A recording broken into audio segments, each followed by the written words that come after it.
بەڵێ لیژنەی فتوای هەرێمی کوردستان ئاماری جیاببوونەوەی هاوسەران و چارەسەرکردنی کێشە خێزانیەکانی بڵاو کردوێتەوە بە لەم گرافیکەدا بە ئامار بۆتانە خەمەڕوو حاڵەتەکانی جیاببوونەوەی خێزان و هاوسەران بۆ ساڵی 2023 2828 سکاڵا تۆمار کراوە لەم سکاڵایانە لەم ژمارەیە 1392 هاوسەر جیاببوونەتەوە بەگشتی بۆ ساڵی 2023 ڕێژەکە بەرز نییە. چارەسەری کێشەی میرات و زەویزار ئەمە یەکێک لەو گرفتە گەورانی کە گرفت بۆ خێزان دروستەکات ئەبێتە هۆی کێشەی کۆمەڵایەتی و دوجار کوشتنی لێکەوێتەوە گرفتی زۆر گەورە بە دوای خۆی داهێنێت کە 1122 کێشەی زەویزار و میرات چارەسەر کراوە. چارەسەری مامەڵی بازرگانی کڕین و فرۆشتن زۆر جاران ئەم گرفتە کێشەی ڕیبای لێەکەوێتەوە 1079 گرفتی بازرگانی کڕین و فرۆشتنیش لە هەرێمی کوردستان چارەسەر کراوە. من بۆ ئەمە بەڵام ئێمە لەسەر جیاببوونەوەی هاوسەران لەسەرم بابەتە میوانێکمان لەگەڵە بێت بەخێر بێ سەرچاوەکانم. پێم خۆشە پێم بڵێ دیارترین ئەو گرفتانەی کە ئەبنەوە کاری جیاببوونەوەی هاوسەران چییە؟ سەرەتا زۆر سپاس بۆ میوانداریتان. هۆکارەکان ئەتوانین ئێمە دابەشی کەین بۆ دوو بەشی ئاشکرا ئەوەی کە ئێستا خەڵک پێی ئاشنایە و ئەوەی کە لەسەر ڕووپەڕی داواکان هەیە لە دادگاکانی هەرێمی کوردستانە، ئەوەیە کە نەگونجانە یان ئیهانەکردنە یان لێدانە، بەڵام بە بۆچوونی من سەتا ئەتوانین بڵین 70 بۆ 80 ئەو حقیقەتی مۆزوعەکەیان بۆ دوو هۆکاری سەرەکی بنەگەڕێنمەوە. یەکەمیان خراپ بەکارهێنانی ئامێرەکانی پەیوەندیکردن، دووهەمیان بابەتی ناپاکی هاوسەرگیری. و ئەو دوو هۆکارەیە ئەگەر ئێمە بە تەواوی لیورد بینەوە بۆ مادەرەکەوێت کە ئەم دوو هۆکارە هۆکاری سەرەکی جیاببوونەوەی هاوسەرانە لە هەرێمی کوردستانە، لەگەڵ ئەوەیشە احتیاجاتی خەڵک زیادی کردووە، یعنی پێداویستەکانی ڕۆژانەی خەڵک پێداویستی هاوسەرگیری زیادی کردووە لە هەمان کاتە. یعنی ئەگەر مقارنەیەک بکەین هەر بە زیاد فراوانبوونی شارەکان، فراوانبوونی سنووری وڵاتان، پێداویستی خەڵک زیادی کردووە لە بەرامبەردا تووشی ئەو حاڵەتانە ئەبن کە ئەبێتە هۆکاری جیاببوونەوە. زۆر باشە کاک توانە بورهان، جەنابتان پارێزەری ڕاوێژکارین. ئەو گرفتانەی کە زیاتر ڕوبەڕووی خێزانە بنەوە،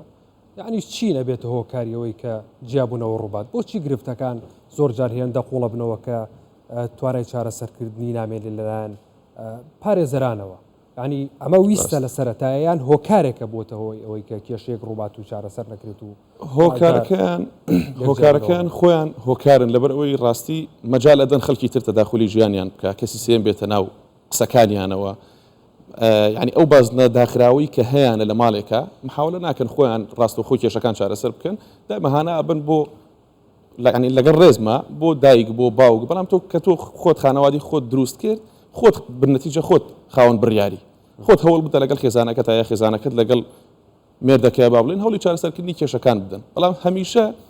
کە ئێمە و کێسانی کە ئێتە لە لامان تەماشا ئەکەین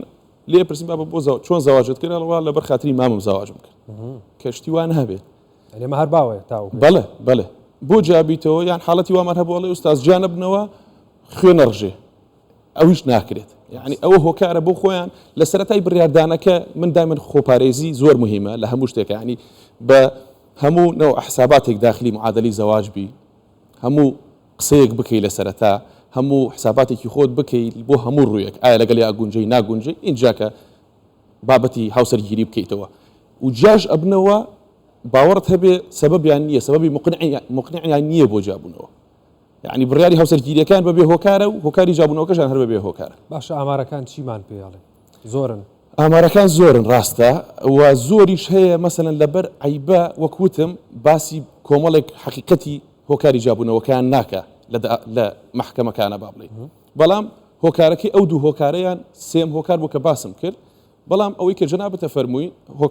فعلا ئەحسایەکان ئەرقامی گەورەیە. بەڕێی من ئەوەیە کە هەتاوەکو بە تەواوەتی دراسەی نەکەی بڕیاری هاوسەرگیری نەدەی. باشە دایک و باوک چی لەسرە بۆم بابەتە؟ ینی بناڵێک تۆڕ کۆمەڵاتیەکانی بەکارێناوە کچێکی جوانی بینیوە و خۆشی ویستووە، ئەوێ بڕاتە داوە کچەکەش بە هەمان شێوە کچێکی تەمەن مناڵە و بە پرسیارەتی ژیانی نەبینەوە ئەزمموی ژیانی نەکردووە، دایک و باوکە بێت چی بکە لەم حاڵەتەیە دایک و باوکە توانێت باعیسی خێر بێ وەک هەمیشە کە باعیسی خێر بوونە و خێری منداڵی خۆیان ویستووە لە هەموو قۆناغێکە لەو قۆناغیش ئەتوانن داینین یعنی بە تەفاهم لەگەڵی تێبگات کە بۆ ئەم هاوسەرگیری ئەەکەی هۆکاری مەسن سەبەبی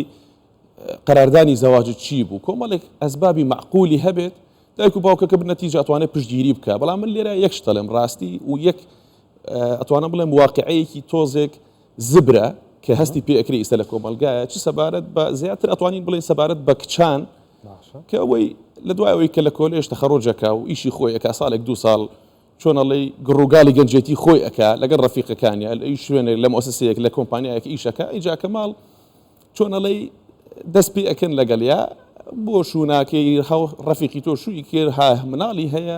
لیگەڕێ با خۆی قەرار بدە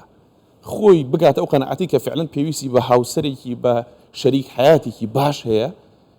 باشە ئەو کات خۆی مەسئولە منە ئەلیف تا یایی مۆزوعەکە خۆی لێ مەسئولە زۆر باشە چۆن تێگەشتن ئەم تێگەشتانە دروست بکرێ بۆ گەنجەکانمان کە یانەوێ هاوسەرگیری بکەن ئەم هەموو ئەحسا و ئەرقامە گەورەیەوە بزانم کافیە بۆ ئەوی کە هەمومان لی تێ بگەین هۆکارەکان چییە دووبارەی نەکەینەوە وە سەرەتاش کە بڕیاری زەواجە دەن من زۆر جار هەبوو ئاوا پرسیارم لێی کردو مەسەلەن تێگەیشتومە کە سەبەبێکی موقعی نەبووە بۆ زەواج یعنی لەبەر کۆمەڵێک شتی شکلی لەبەر کۆمەڵێک شتی تر یعنی لە ئەسلی بابەتی زەواجەکە تێنەگەیشتووە نەسیحەتەکە ئەوەیە کە وەکوتم لێ تێگەیشتنەکە چییە تۆ لەوە تێبگەی کە حیات ئاسان نییە بەرز و نزمی زۆری تێدایە هەموو شتێک هەر ئەوە نییە کە ئێمە لە دەرەوە ئەیبینین کچ و کوڕی جوان پیرۆزیان بێ زەواجەکەن تەماشاکەی و ئازانن هەمووی هەر ئەوەندەیە ڕسمگرتن و مناسبە ڕێکخستن و نا حیات فعلەن تۆ پێویستت بە کەسێکە شەریکی حیاتت بێ شەریک بێ لە بڕیاردان لەگەڵ تا شەریک بێ لە خۆشی و ناخۆشی لە ژیانتا ئەمێ بەم شێوازە تۆ بیری لێ بکەیتەوە لەم سیواقع حاڵی چواردەوری خۆت بکەی زۆر شتت بۆ ڕوو نەبێت زۆر باشێمە هەز ناکەی شتەکانمان زیاتر ڕواڵەتین بۆ نمونە بۆ پۆسیا و سەرگیری ماڵێکی خۆش سیارەیەکی جوان جوزانم ناو ماڵێکی جوان خۆش ئێمە بۆچی ئەومان بەلاوە گرنگە ئەمە ڕاستی و تێگەشتنە بۆ هاوسەرگیری یاخود ئەمە لە کۆتاییە گرفت دروستەکە ڕاستە سوالێکی جوانە دەست خۆش بێ فعلەن ئەوە بەشێکە لە لێک تێنەگەیشتن لە ئەسلی زەواجەکە کە تۆ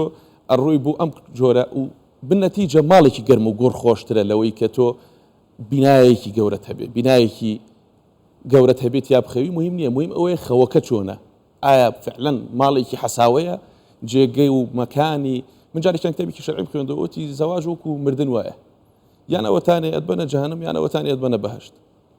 جا بە هەمومان هەوڵ بدەین کە بیکەینە بەهەشت فعلەن بەهەشتە بەس ئەگەر لی بزانی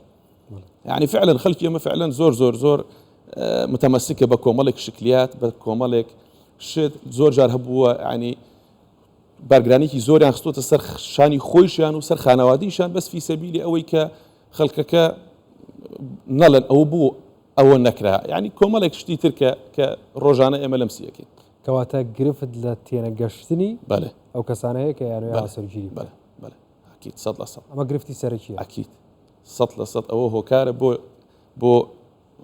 ڕوبەڕووبوونەوەی حاڵەتی جیابوونەوە یعنی ئێمە زۆر جار کە حاڵەتی جیابوونەوەیەتە لامان تەماشا ئەکەین تاریخی عەقدی زەواجەکەی ساڵێکە زەواجی کردووە 2 ساڵە زەواجی کردووە حاڵەتی وامان هەبووە هەفتەیەک لە ماڵی هاوسەریا بووە زیز بۆ چۆتۆ ماڵی باوکی 3 مانگ ماوەتە زۆر باشە کێشەکان یەکلا نەبنەوە کێشەکان بەر لەوەی کە هاوسەرەکان جیا ببنەوە هەوڵ هەیە بە شێوەی کۆمەڵایەتی چارەسەرە و کێشانە بکرێت هەوڵ هەبووە ئەو بەردەوامیش هەیە من ئەوە نەبێت کە بڵێ من خۆم باسی کەیسەکانی خۆم بکەم بەڵام ڕاستی ینی هەر پار پێرار بەو 2 ساڵە من 5-6 عایلە الحەمدولله ینی لە فەزلی خۆی گەورە من ڕێکیانم خستۆتەوە هاتوونە جابوونەتەوە دوای 6 مانگ دوای ساڵێک هەر هاتوونە دووبارە ماریانمان کردوێتەوە باعیسی خێر هەبێت هەموو شتێکە کرێت بەڵام زۆر جاریش هەیە باوەڕت هەبێت کە خەڵکێکی بەنیەتی سوڵح داخلی ئەو مۆزوعانە بێ بەڵام بنەتیجە شتەکە ئەوەندە گەورە ئەکەنەوە و من ملاحظەیەک شتم کردووە کە خەڵک ئێتە بینیانەوە شەرمەیان گرێ دووبارە قسەی عامەکەنەوە نا ئەڵم دانیشتن بەیەکەوە بۆ خۆتان ئەکید محاوەلەی سوڵح هەبێت زۆر باشترە بەپێی ئامارەکان ڕێژەی هاوسەرگیری زیاترە لە جیابوونەوە